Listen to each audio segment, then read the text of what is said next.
everyone, welcome to my channel.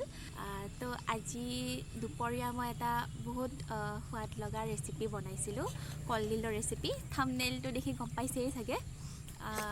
তো ৰেচিপিটো বহুত সহজ হয়, বহুত ইজি হয়, আপোনালোকে ঘৰত ট্ৰাই কৰি চাব। খুব সোৱাদ লগা ৰেচিপি, একদম সহজ পদ্ধতিৰে বনাইছোঁ, অকণমান বেলেগ ধৰণে বনাইছোঁ। তো আহকচোন চাওঁ মই কেনেকৈ বনালোঁ। ৰেচিপিটোৰ কাৰণে আমাক লাগিব দুটা কলডিল।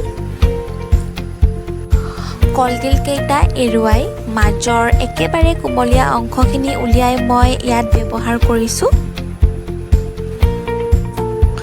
এয়া আইতাই মোক এৰুৱাই দিছে আৰু বাকী থকাখিনি ভাজি বনোৱাত ব্যৱহাৰ কৰা হ'ব। কুকাৰ এটাত দাইলৰ লগত 5টা সৰু চাইজৰ আলুৰ লগত মই কলফুলকেইটা বইল হ'বলৈ দি দিছোঁ। ভালকৈ বইল হোৱাৰ পাছত কলফুল দুটা আৰু আলুকেইটা মই বাতি এটাত উলিয়াই লৈছোঁ আৰু কাটা চামুচ এখনেৰে এনেদৰে মই মেছ কৰি দিছোঁ।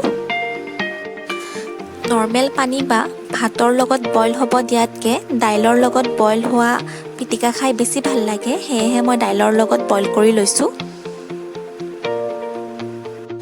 ইয়াৰ পিছত তৰকা লগোৱা বাতিটোত মিঠাতেল অকণমান ভালকৈ গৰম হ'বলৈ দি এনেদৰে দুটামান পাঁচফোৰণ, এটা শুকান জলকীয়া আৰু 3 ফুটামান ডাঙৰ নহৰু সৰু সৰুকৈ কাটি লোৱা এনেদৰে দি দিছোঁ।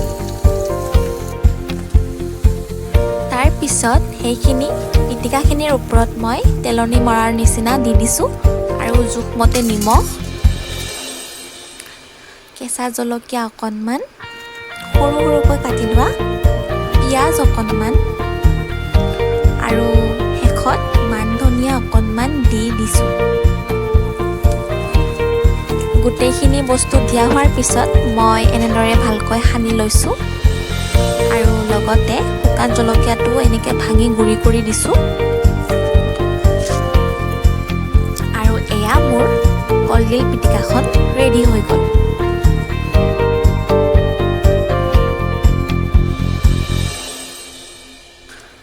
আৰু এইখনেই আছিল মোৰ অকণমান ষ্টাইলিছ, একদম ইজি কলডিল পিটিকা।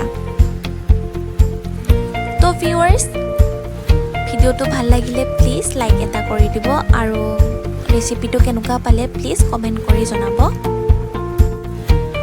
তো আজিলৈ ইমানেই, আকৌ এটা নতুন ভিডিঅ'ৰ সৈতে লগ পাম, তেতিয়ালৈকে বাই বাই।